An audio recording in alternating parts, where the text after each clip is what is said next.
আসসালামু আলাইকুম ওয়া রাহমাতুল্লাহি ওয়া বারাকাতুহু। ওয়া আলাইকুম আসসালাম। আমি মোহাম্মদ সুহেল।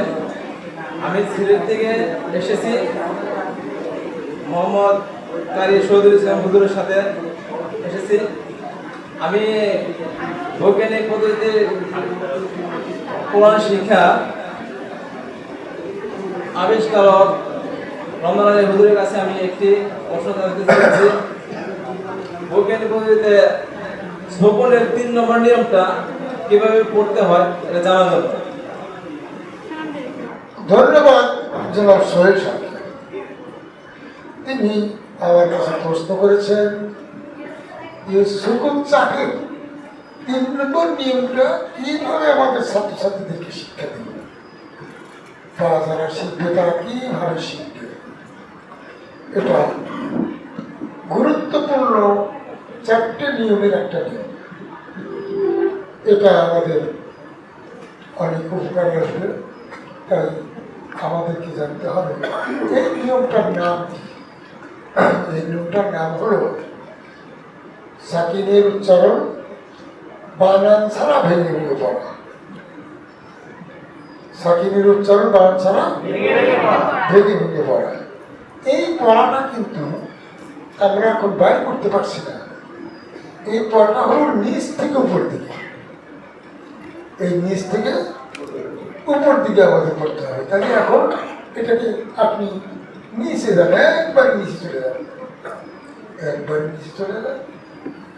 এই যে সুকুন চাকের 37টি লাইন, এই প্রত্যেকটা লাইনে নাম্বার দেওয়া আছে এবং নাম্বারের সাথে একটা অক্ষর দেওয়া আছে। অক্ষর আছে না? এই অক্ষরটা মানে কি?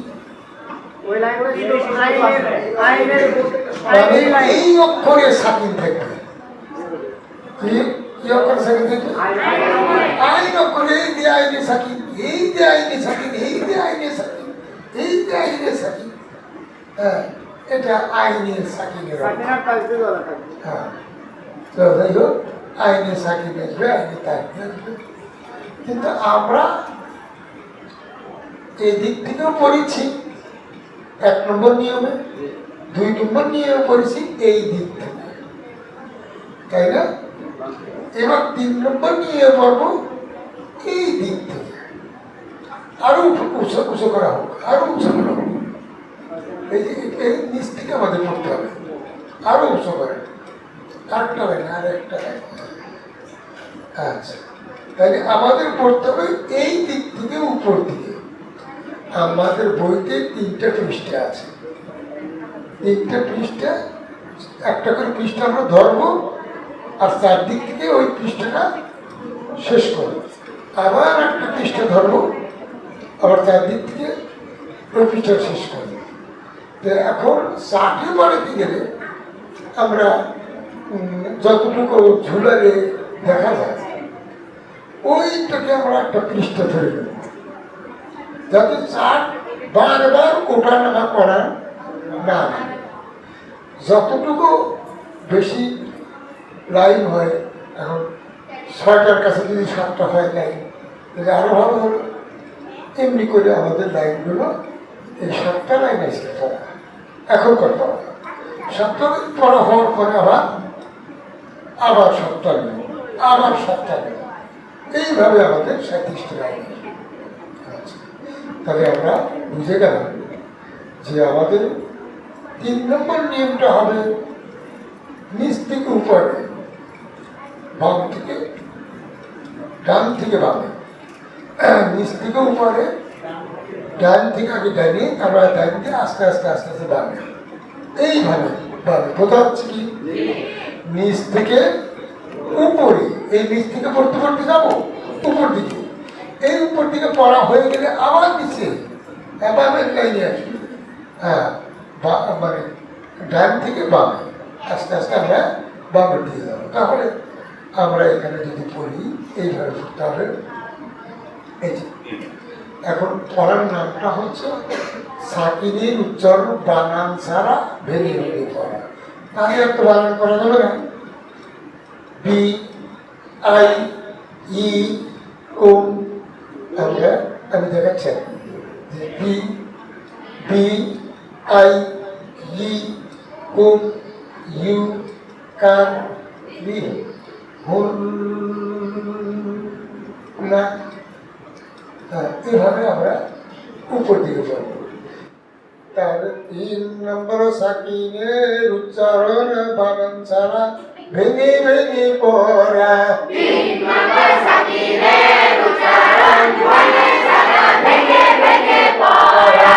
বি আই ই কুম ইউ কার রি হুল না দু উই দা হুম মা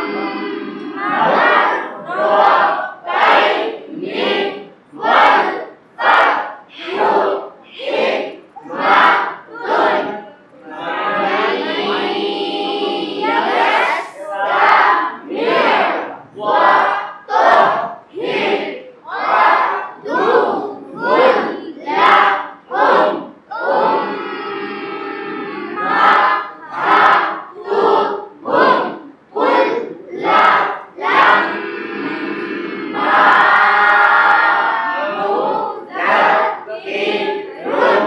এইভাবে 37টি লাইন পড়তে পড়তে থেকে যাব যে তাই দোলাই হবে সে তাই নিজে পড়তে গিয়ে থেকে যাব যে তাই লাল লাগে সে তাই পিকনিকের সময় লাল লাল পাকা করে সাদা বই তাই কালি হবে সে তাই সাদাটা কোথায়?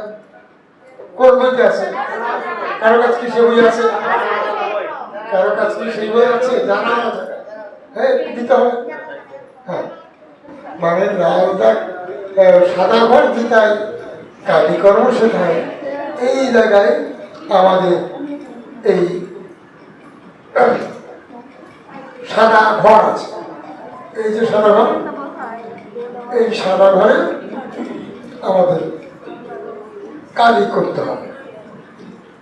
আমাদের চকুর চাটুর 4 নম্বর নিয়ম পড়া হয়ে গেলে, আমাদের 3 নম্বর নিয়ম পড়া হয়ে গেলে আমরা ওইখানে কালি করব। ঠিক আছে? তাহলে আমরা বুঝলাম চকুরের 3 নম্বর পদ্ধতি নিয়ম কি। 3 নম্বর পদ্ধতির নিয়ম হলো সাকিনের উচ্চারণ বাংলা ছাড়া এটা পড়লে কি হবে? আমরা তো পরবর্তীতে বাংলা ছাড়াই তো কোরআন পড়বো। এটা আর 1 ধাপ বাকি রইল। কয় ধাপ বাকি রইল? 1 ধাপ বাকি রইল। ওই ধাপটা পড়া হয়ে গেল তো কোরআন পড়া মানে শিক্ষা শেষ। তো ইনশাআল্লাহ আমরা আশা করি আমরা সবাই এটাকে সুন্দর নিয়ে পড়াতে পারি নাকি? আমরা সব করুন।